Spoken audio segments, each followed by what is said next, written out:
Beloved in the Lord, you are welcome to my channel. My name is Akua. I am an oracle of God. I speak the mind of God as the Holy Spirit gives me utterance. Today I want to share a story with you. I know a lady that used to love God. Probably not say she used to love God. She truly do love God. She was very nice. She was receptive. She was prayerful. She's what we called a model Christian woman. Now she had a business running. She had a lot of workers. So financially she was very stable. And she comes from a good home. Like she has everything going on well for her. But there is a but in her life. And the but is that God has not answered her prayer of getting a godly man. And so I used to serve this lady. I used to go work for her. I come from a very poor background, and so I go help her, and after helping her, she'll give me food which is enough to feed my other two siblings. She was that good, and I was very close to her. So we used to go to church together and pray. Now she met this young man who is not of a Christian faith. And this man, it's a very good man according to human standard. He loves her. He was very accommodating, but he is not a Christian. And so she began to tell me that I'm going to pray for him to change. Now after 2 years of praying, this young man never changed. And so he began to threaten that, listen, I want to marry you, but this is my faith. And that I'll permit you to do whatever you want, but this is my faith. And that either you become part of it or you leave me alone. And I want to marry from my faith also.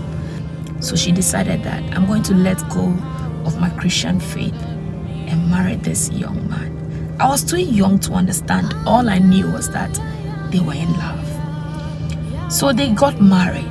And even after marriage, we used to go hide and go pray because I'm always tagging along with her. So we'll go to this place. There was no social media at that time. There was no TV ministry then. And so we'll go to this place and pray together and come back home like nothing happened. We did that for a while. Then I finished high school and we moved away from that neighborhood. So I didn't see her for a long time. Now, God being so good, I had grown, I had found the work that I was doing, and I decided to go visit this woman because she was very good to me. When I went back, the moment she saw me, she started crying. And I was like, why is she crying? I mean, I came back to her to share the good news that God has done me well. God has sustain me. I no longer has to live on people's pockets or cleaning bowls to eat and all that. But God has been faithful. So I came to tell her how, she used to encourage me. So I came back to tell her that this Jesus that we serve in, he's truly faithful. But as soon as she saw me, she started crying. And I noticed that she has changed. She no longer goes to church. She no longer hides to worship God. She has become bonded with this new faith of her husband. Her countenance, her demeanor, her appearance, everything had changed.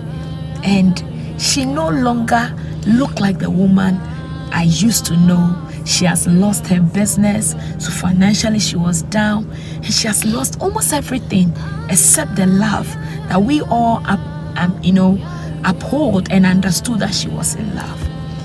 And she says something to me that I'll never forget. She says, listen, no matter what, don't trade your Jesus, not even for love. And this thing hits me today. I began to ponder over this word. Each and every time, decisions that we make, we are trading our Jesus for it. Going to look for that job and your boss says, until you sleep with me, I'm not giving you the job. The moment you make that decision to sleep with him, you have traded your Jesus. You need to travel and you need to lie about it. You need to do a whole lot of things. Sometimes you have to do things that you know that biblically you are out of alignment with Christ. We do them so that we can get what we want. And to man and to society, you are successful. But deep within you, you know you have traded your Jesus. Today, I want to encourage you. I want to bring this to your attention, that don't trade your Jesus for anything, because at the end of the day, it's not worth it. So don't trade your Jesus. Stand firm. Don't get weary. It can only get better with Jesus. It can only get better with Him. So don't trade your Jesus. I always remember that woman, her tears and the face, and it assures me that I can't trade this Jesus no matter how difficult things is.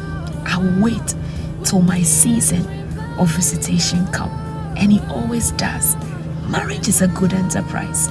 But what is marriage without Christ? I pray for you that you stand firm in whatever you are going through.